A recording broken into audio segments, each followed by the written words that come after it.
অভ্যাস করো, জ্ঞানে गुने হবে বলি।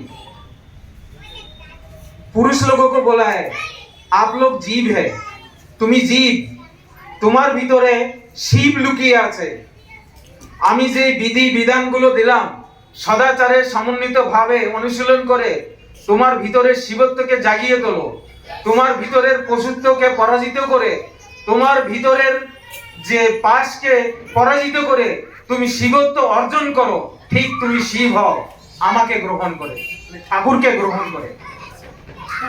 মায়েদেরকে বলছে তুমি আমাকে স্বীকার করে তোমাদের ভিতরে যে নারী যে মহাশক্তি লুকিয়ে আছে সেই শক্তিকে জাগিয়ে তোলো, তোমার ভিতরে যে দেবীত্ব লুকিয়ে আছে তাকে তুমি জাগিয়ে তোলো, তোমার ভিতরে যে দুর্গাত্ব লুকিয়ে আছে তাকে তুমি জাগিয়ে তোলো।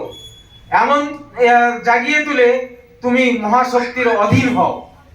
এমনতর শিব শক্তি, শিব মহাশক্তির মিলনে তোমাদের ঘরে ঘরে কার্তিক, গণেশ, লক্ষ্মী, সরস্বতীর মতো সন্তান সম্হারে গড়ে উঠুক।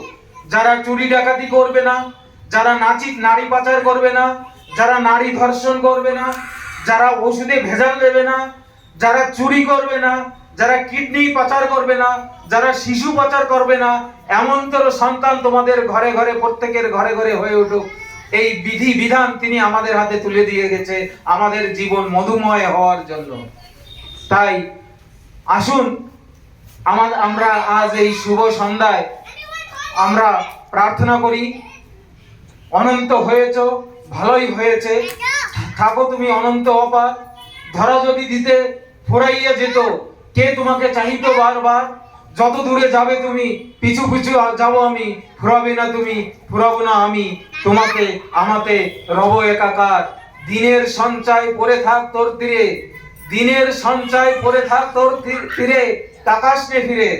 बोल रहा है जो संचय कर रहा है वो ऐसा ही रहने दो, उसके पीछे मत देखो।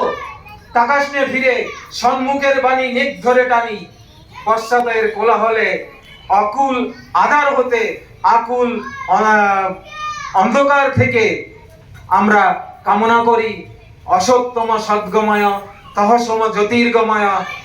হে ঠাকুর, হে পরম পুরুষ, হে কুল মালিক, আমাদের সবাইকে অসতের পথ থেকে সত্যের দিকে নিয়ে চলো, অন্ধকার দিকে আলোর দিকে নিয়ে চলো, মৃত্যু হতে অমৃতের দিকে নিয়ে চলো। এই কামনা করে এই সবাই কুশলে থাকবেন, সবাই মঙ্গল থাকবেন, ইষ্টময় হয়ে থাকবেন বলে আমার বক্তব্য এখানেই সমাপন করছি। বন্দে পুরুষোত্তম।